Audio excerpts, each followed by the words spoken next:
So, your teacher tells me that you're going to be reading Arthur Becomes King of Britain. And I started reading this and realized there were a lot of things in here that made it hard to read, and I struggled. And I want to share with you how I figured out some of this stuff. First of all, I realized that it was from this larger book. So I went on to Smoop and I realized that this really is made of several smaller books, as it says here. So the one we're going to be reading is called The Sword and the Stone. Now, I want to tell you this is a spoiler alert. Sometimes, whenever you're trying to read things that you're kind of plopped into the middle of, if you have a summary about what happens, it helps you figure out who these people are and what it's about.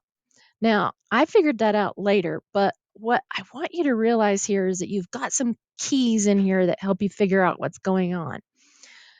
This is the King Arthur story, and usually when you read these, it's like all this deep, heavy Arthur, the king, and it's all this really serious stuff.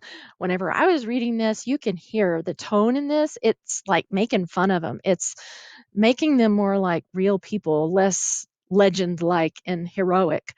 So, this one right here comes from this very first part of the Arthur legend. And so it says here Kay is Sir Ector's son. So what we realize here is that we can keep track of the characters. And I just put the characters on a sheet like this. And then I'm able to say, all right, so these guys are father and son. Now I can read some more and figure out a little bit more. It says Wart, Arthur's childhood nickname, is Kay's squire. Ah, so Wart is actually Arthur. Arthur. Okay. Now, the neat thing about this one that I need to remember is that we think of Arthur as the king. We don't realize he used to be no big deal. And what we see here is that Wart was Kay's squire. That means he was his servant. He's supposed to take care of all the stuff that Kay needs. So, servant, and that means he's a squire. And a squire was kind of a young boy that served somebody who was going to be a knight. Okay. So it says they were boyhood friends who shared Merlin as a tutor. But now, as young adults, the difference in rank is becoming more apparent. So, really, is supposed to become um, Kay is supposed to become a knight. Yeah.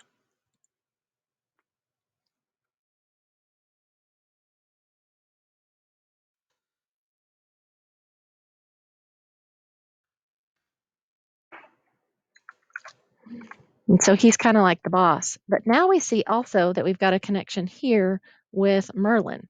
And Merlin was the tutor to Kay, and he was also the tutor to young Arthur. And what happened to that? I'll try to make it again. Need my squiggly. There we go. So he's the tutor. Now, you've probably heard that Merlin is he's a magician. And then we're going to put that he's a tutor here. Now, one of the important things on here is come back to this schmoot part. It says, meet Wart. He lives in a fancy castle with his foster father, Sir Ector, and his foster bro, Sir Kay. When Wart grows up, he's going to be Kay's squire.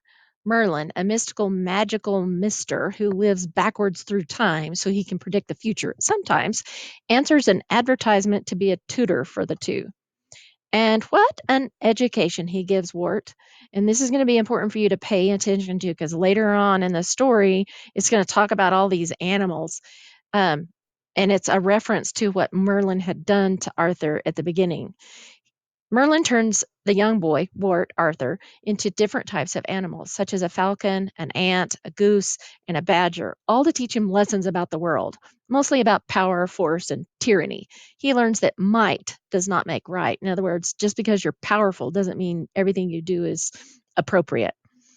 In the meantime, so this is going to go deeper into what's going to happen here, and it kind of gives you some um, spoilers about what's happening with that. So I don't want to go too deep into that. But those things right here, we begin to start seeing who are these people and what's happening with them. So then we come in and we are introduced to a new character. So I've circled that in a little ellipses here, or an ellipse. It says King Pellinor arrived for the important weekend on a high state of flurry. And so I've given a little squiggly right here because that feels like a conflict. And I've done a square right in here, a rectangle, to show that that's a setting because it's telling us kind of where we are and what's going on. I say, he exclaimed, do you know? Have you heard? Is it a secret? What? Is what a secret? What? They asked him. I don't know who they is.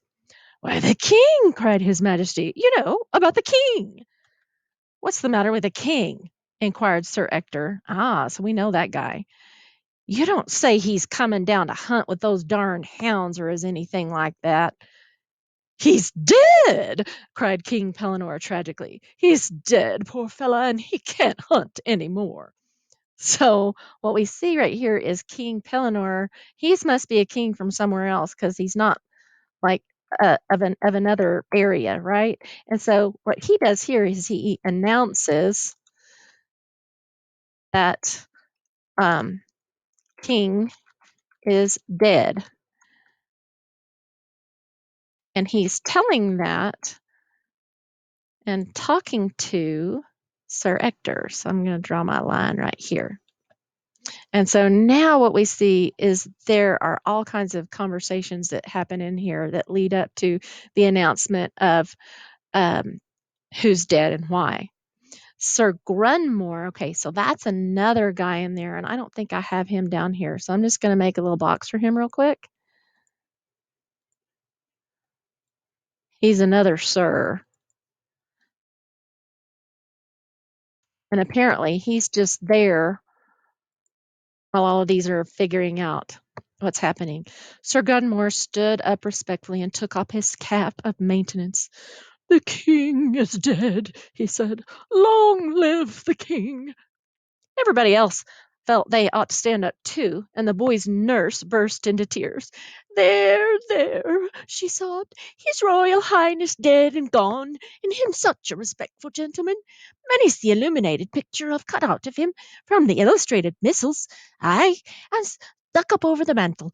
From the time when he was a swaddling bands right through them world towers till he's a visitin' the dispersed areas across the world's Prince Charming.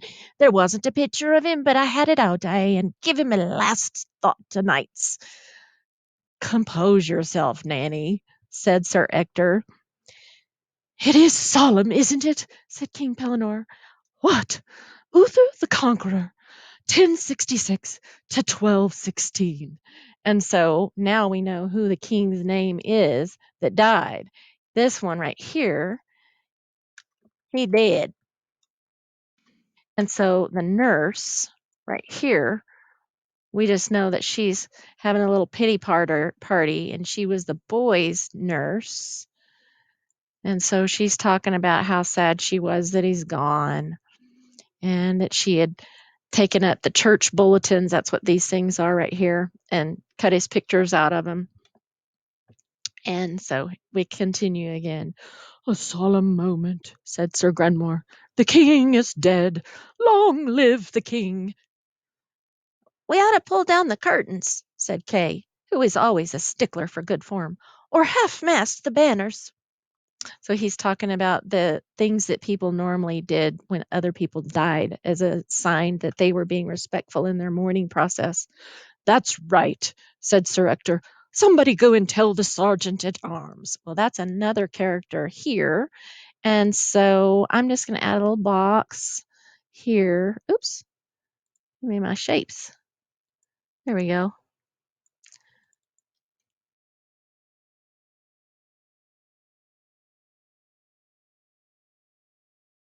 And they're telling him to do the half-mast stuff, right? Whenever you see the flag at only halfway up, that's half-mast. I should spell that right. There we go. Let's see, here we are. All right. It was obviously Wart's duty to execute this command, for he was now the junior nobleman present, so he ran out cheerfully to find the sergeant. Soon those were left in the solar in the room where all of these people were. So the solar, I should probably mark that as a setting because that tells me where we are, gives me kind of a picture of the room they're in with the sun coming in. Soon those who were left in the cellar could hear a voice crying out, and this is going to be the sergeant at arms name. "Now then, went to special mourning for His late Majesty. Lower away on the command. Two!" And then the flapping of all the standards, banners, pinions, pennoncelles, banderoles, guidons, streamers, and cognizances. What is that? That is, says down here, types of banners and flags, so they're lowering them, which made gay the snowy turrets of the forest sauvage. And so this is the setting again, as though that's where they are. "How did you hear? I was pricking through the purlieus of the forest after that beast, sounds like he was hunting, when I met with the solemn friar of Orders Grey, and he told me it was the very latest news." And so he's really up here. It says that it's outlying parts of the forest where the forest laws are not enforced, which means that this king has been hunting out in the forest and he meets this friar, which is like a church member, and he wears gray clothes that told him that that's what it was. So the friar right here, we heard how King Pellinore found out. And so we have this right here that, and I can make a comment, Friar tells King P that Luther is dead.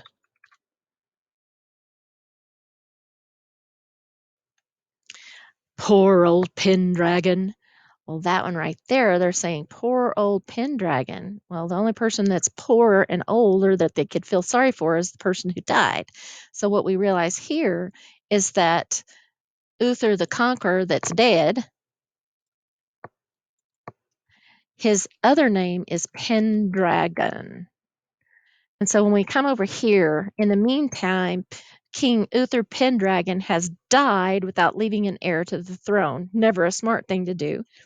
And so then we get this peak here of the mysterious stone that appears in the churchyard in London, which is away from this area that they're in now. It has an anvil on top of it. That's the thing that always falls on the coyote's head in The Coyote and the Roadrunner with a sword stuck in it. Rumor has it that whoever can draw the sword from this stone, or the anvil actually, will be the true, legit King of England. And hey, what a coincidence. Sir Ector, Kay, and Wart just happen to be in town right at this time for Kay's very first tournament because he's just been made a knight.